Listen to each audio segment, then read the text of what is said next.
It's Thursday, if you can hear that. It's the tornado alarms going off.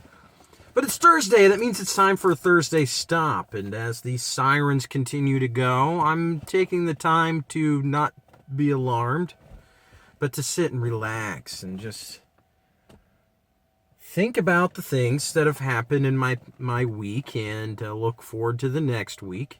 And see, is my business going the way I want it to go? Is my life going the way I want it to go? It's time to get my head up and take a look around. And I suggest you do the same. And so for my Thursday stop this week, my subject, I would say, the thing that I really want to think about or have been thinking about is kind of the plague, the problem that a lot of small business owners, entrepreneurs, freelancers have when they're on their own and when they're inspired and when they're passionate and when they're energized. And that is idea overload. When you've got way too many ideas just coming and filling your head and you have way more than you can ever act upon, what do you do? What are you supposed to do? And this is a problem I've had for a long time, and I've gotten better with it. And I'll tell you a little bit about how I've gotten better with it. It's you got to take them out of your head. That's what you got to do. And the analogy that I love to explain how to deal with idea overload is: have you ever watched the Harry Potter movies or read the Harry Potter books? You know Dumbledore's pensieve. Now you know what I'm talking about. Yeah. That's that thing where he's able to take memories out of his head and put them in the pensieve, so he doesn't have to have them up here anymore. He can just have them over there, and he can share them with other people, like Harry Potter, for example. But it's a great analogy of taking ideas out of your head and just putting them over here, letting them be somewhere else, and not in here clogging up your mind where you need to be dealing and thinking about other things. So this concept is great because, first of all, every idea that you get as a small business person and entrepreneur is not necessarily a great idea.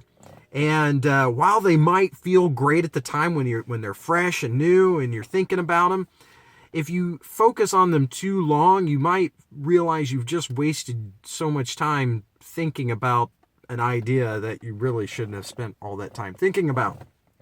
So that's why I suggest either writing them down, or what I like to use is actually Trello.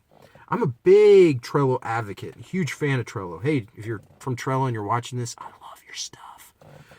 I've got multiple businesses on Trello. I've got my home on Trello. I've got my personal life, everything that I need to get done, as well as my business life to get done, on Trello. This website is on Trello. Well, chrisrissy.com, and producing these videos and these podcasts and these articles, I manage all of that on Trello. So it's also a great tool for getting the ideas out of your mind. And what I like to do is immediately, when I have an idea, if I'm at my computer or if I have my phone real handy, is I will stop what I'm doing and I will pick up that phone or open browser on my computer and open up Trello and immediately just put a card in my inbox list on my task card that just says idea, whatever that idea might be. Go into the notes of it and just dump it out. Get it out of my head so I'm not thinking about it anymore, and I can finally calm back down and get the tasks done that need to get done now, and then I can come back to that idea later. Now, after I've had time to not think about that idea and I come back to it later and I can look at my notes and everything, I can realize, you know what, I've really got something here, or wow, what was I on when I thought of that? So that is my suggestion for you. If you've got idea overload, get them out of your head. Just like Dumbledore from Harry Potter and his pensieve. Get them out, put them over there, and you can come back to them later. You can even share the idea, especially if you use a tool like Trello.com. You can also find a link in my video notes for the Thursday stop. And if you click on it and sign up, hey, I get a bit of Trello gold. So thank you. All right, that's my Thursday stop of this week. I'm going to sit back, relax, think some more about how much I love Trello and getting ideas out of my head and how you should do it too. Okay, I'm Chris Rissy, and remember, be the experience, master your business, and I'll talk to you next time.